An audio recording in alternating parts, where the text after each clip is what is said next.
No solo DeFi, episodio 18.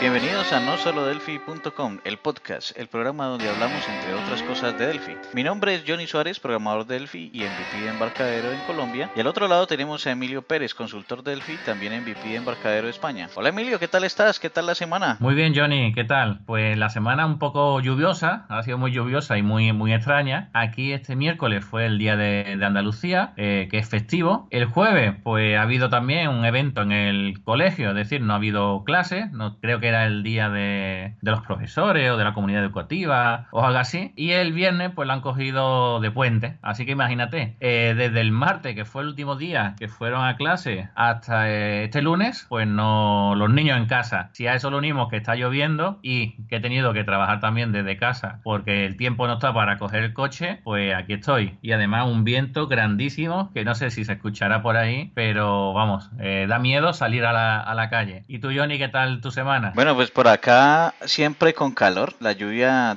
hemos tenido más bien poco, por no decir que nada. Deberías mandarnos un poquito de agua esa que tienes por allá para refrescarnos. Y bueno, por otro lado, pues enfocado en el trabajo, sacando adelante lo que me corresponde, pues normal. Y no sé, bueno, vamos a la sección de noticias de una vez.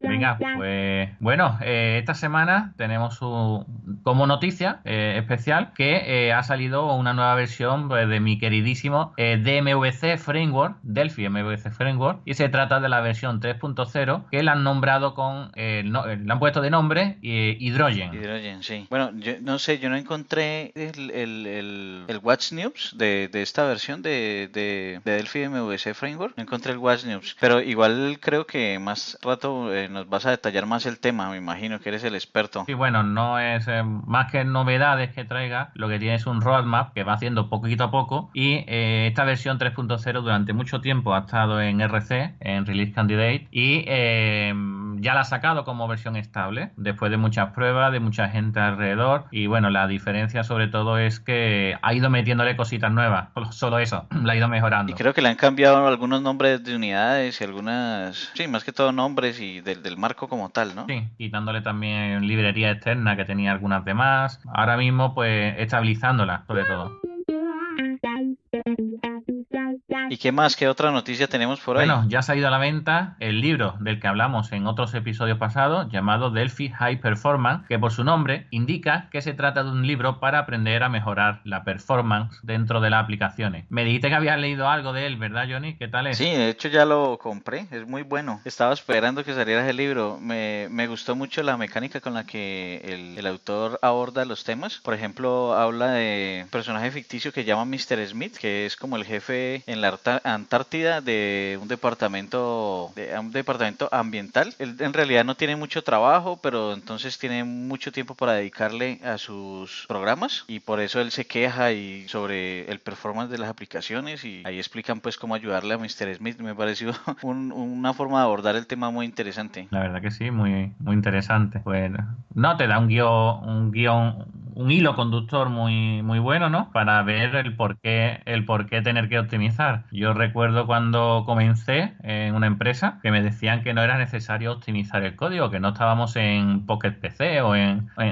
equipos viejos, ¿verdad? Me decían esas palabras, me lo decía un antiguo jefe que tenía, hasta que cogimos el mantenimiento del hardware. Entonces todo cambió. Cuando llevábamos el mantenimiento, pues ya queríamos que todo fuera optimizado, todo muy rápido y demás, para que nadie le echara la culpa a la parte del hardware, ¿no? Porque antes le echábamos la culpa al hardware, no, es que el hardware es muy lento, y no, era ese software que no estaba bien optimizado. Imagínate que teníamos procedimiento almacenado para imprimir que a lo mejor se llevaban 2 o 3 horas en realizar la impresión y conseguimos que se hiciera en minutos, o sea que No, y no solo es el tema del performance, sino también el tema del mantenimiento del software, porque si le piden a uno un cambio, entonces es muy fácil hacerlo cuando está organizado el tema, ¿no? Sí, como si utilizara Live Binding, ¿no? Para hacer un cambio en él, ¿no?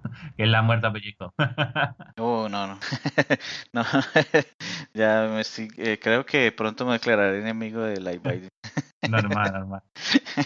Bueno, pues tenemos otra noticia y es que desde hace unas semanas salió un parche para aquellos que tienen el Delphi 10.2.2 y este parche corrige varios problemas importantes, entre ellos el de la transición entre tabs, aunque ya había alguna solución compartida por varios de los MVPs, pero ya ha salido su versión oficial. Pesa 587 megas y solo es cuestión de descargarlo, ejecutarlo y hacer siguiente y todo listo. Para esta ocasión no se necesita desinstalar y volver a instalar Delphi. Bueno, ¿qué otra noticia tenemos, Johnny? Bueno, pues Emilio Pérez ha lanzado un nuevo podcast en el que se dirige a las personas que quieren aprender a programar como tal, con episodios tanto los martes como los jueves. Pero mira que estoy dando la noticia como si fuera o como si se tratara de alguien muy lejano, cuando al otro lado del micrófono tenemos precisamente a su autor. ¿Y qué tal van estos 3 episodios, Emilio? Cuéntanos un poco más. Pues la verdad, muy, muy contento. Ya hemos puesto el podcast en iTunes, en iBooks, en mi página web, en emiliopm.com. Y en estos 3 primeros episodios, bueno, el primero fue explicar un poquito de qué iba a consistir los podcasts, declaración de intenciones. Bueno, al final era como un episodio 0, pero como me da coraje poner 0, pues le puse un 1, ¿no? Y los martes hablamos sobre técnicas, herramientas de desarrollo que utilizo. Por ejemplo, en esta semana pasada, pues hablamos de Delphi, como el IDE que utilizo, el entorno de desarrollo que utilizo. Y spoiler, el próximo martes hablaré sobre herramientas que utilizo para enseñar las cosas que sé. Por ejemplo,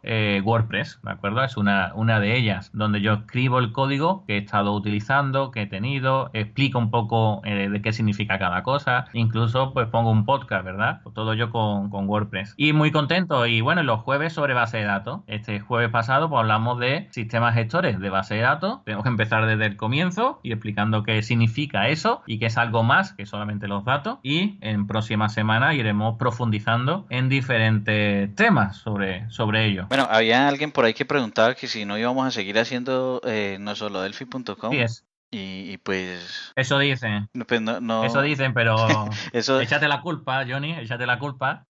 Que esta semana ha tenido complicada para poder sacar los podcasts.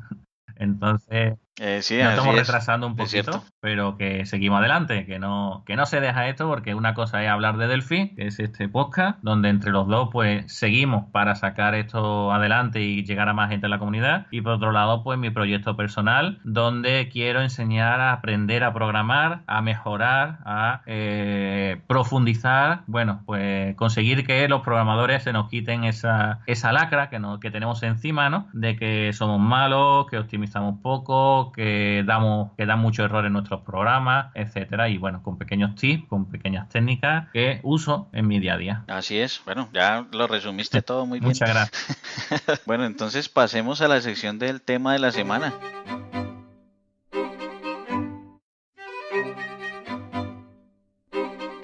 Esta semana vamos a hablar de Delphi MVC Framework. Primero, tenemos que ver qué significa este nombre. El primero ya lo conocéis, ¿verdad? Es Delphi. Bueno, este era el fácil, ¿verdad? Después, el otro que vamos a hablar es Framework. Bueno, ¿qué es eso? Pues traducido al cristiano, al castellano, mejor dicho, significa marco de trabajo. Y si nos vamos a la Wikipedia, esta nos indica que es un conjunto estandarizado de conceptos, prácticas y criterios para enfocar un tipo de problemática particular que sirve como referencia para enfrentar y resolver nuevos problemas de índole similar. Queda claro, ¿verdad? Un poquito ahí Sí. complejo, ¿no? Es decir, un conjunto de herramientas, ¿vale? Y después vamos por la siguiente palabra. Hemos dicho Delphi, hemos dicho Framework, pues vamos a MVC. Bien, MVC es un patrón de desarrollo que significa modelo vista controlador. Si volvemos a la Wikipedia, esta nos dice que es un patrón de arquitectura de software que separa los datos y la lógica de negocio de una aplicación información de su representación y el módulo encargado de gestionar los eventos y las comunicaciones. En definitiva, por un lado tenemos los modelos, los datos, por otro lado las vistas, nuestro HTML, por ejemplo, nuestra aplicación en FireMonkey, lo que sea, y por otro lado tenemos el controlador, el que va a gestionar, ¿vale? El que va a controlar esa lógica de negocio, esos modelos, y se lo va a compartir a las vistas, ¿de acuerdo? Entonces, si mezclamos todo esto, pues tenemos un marco de trabajo que utiliza el patrón de diseño MVC en Delphi. Y si vamos a la web de ese framework, Daniel Tetti nos dice que Delphi MVC Framework es un marco de trabajo muy extendido y con muchas utilidades para crear soluciones web con Delphi. Sí, Johnny, ¿tú lo has utilizado alguna vez? Sí, así es. De hecho, cuando lo utilicé me sorprendió gratamente su performance, el orden en el que el mismo marco te enseña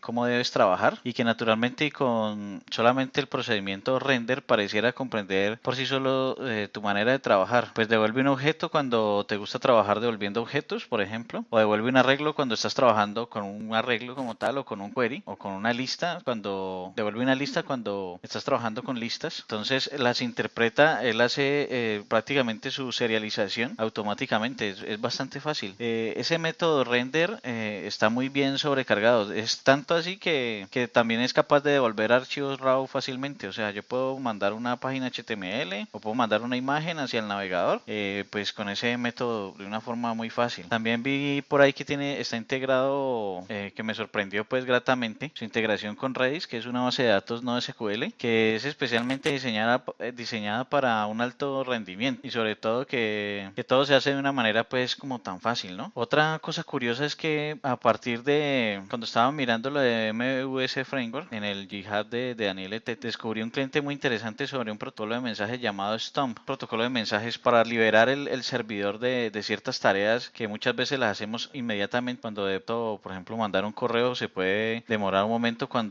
para cuando el servidor realmente tenga capacidad para enviarlo. Entonces, una cola de mensaje, ¿no? Es una cola de mensajes, por ejemplo, un correo electrónico, o puede ser tareas de FTP o cosas así. Pues ahí dejamos pues el enlace en las notas, ¿no? De esta librería, porque parece que también es muy interesante. A pesar de que no es lo mismo, no es Delphi o MVC Framework, pero puede ir de la mano. De la mano.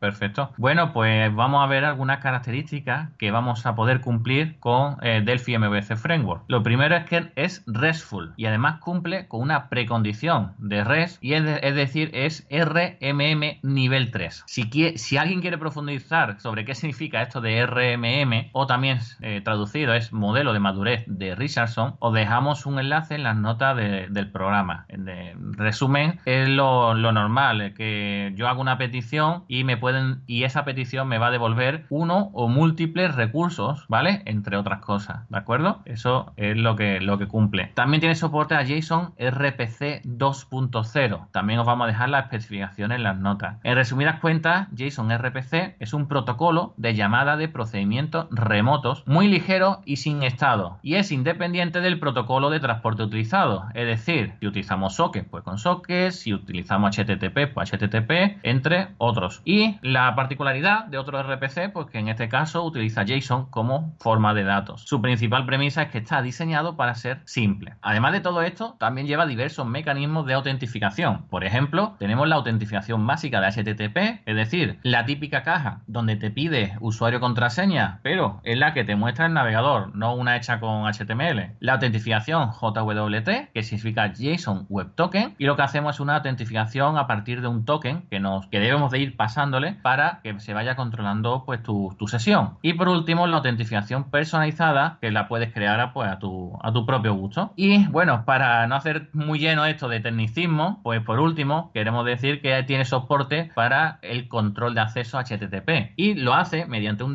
mecanismo llamado CORS y CORS significa intercambio de recursos de origen cruzado. ¿Esto qué significa? Esto significa que yo desde mi navegador le puedo decir que el origen de datos es distinto al mío propio, al del dominio. Es decir, si yo he entrado en nosolodelphi.com y quiero que me realice peticiones REST a otro dominio, por ejemplo a emiliopm.com, pues le tengo que permitir, decirle al navegador que me lo permita, ¿vale? Por ejemplo, hay una API dentro de JavaScript, un objeto que se llama XML HTTP Request o otro que se llama Fetch. Pues no me va a permitir acceder a dominios diferentes a no ser que indique lo de CORS. localhost. Y esto lo hace el servidor. El servidor va a poner una cabecera especial que se llama Accel Control Allow Origin, y si le pones 2 puntos tanto por ciento asterisco, pues me va a permitir acceder a otros dominios. Muy útil también para cuando estoy haciendo pruebas en localhost y el destino está fuera, ¿vale? Entonces son muy parecidos, ¿de acuerdo? Y bueno, para finalizar, en el GitHub tenemos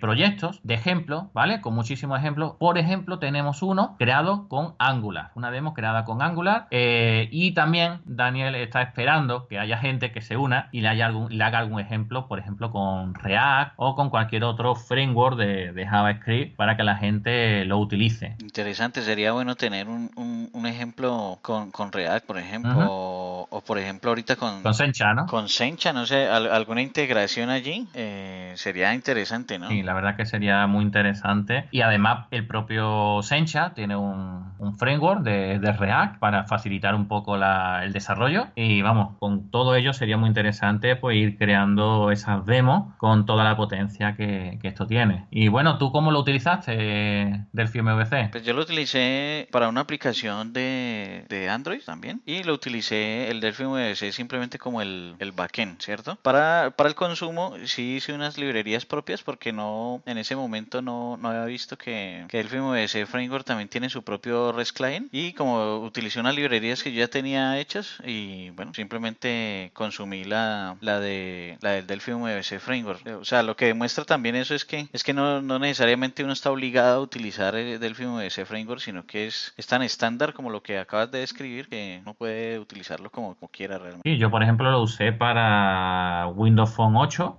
tuve que hacer un proyecto en Windows Phone 8.1 y lo utilicé como backend también. Y bueno, lo bueno que tiene es que también lo podemos pasar, por ejemplo, no tiene nada extraño el framework en sí, así pues lo podríamos pasar a Linux.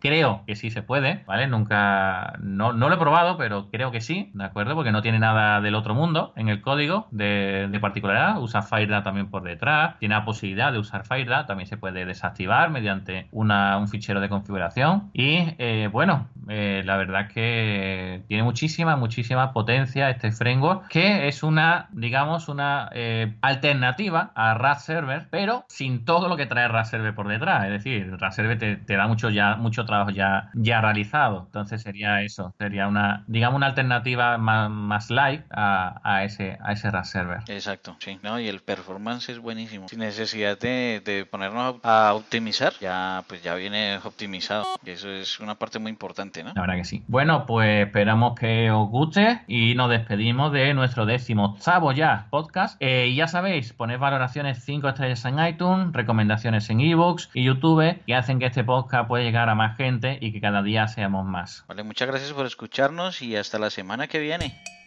Chao.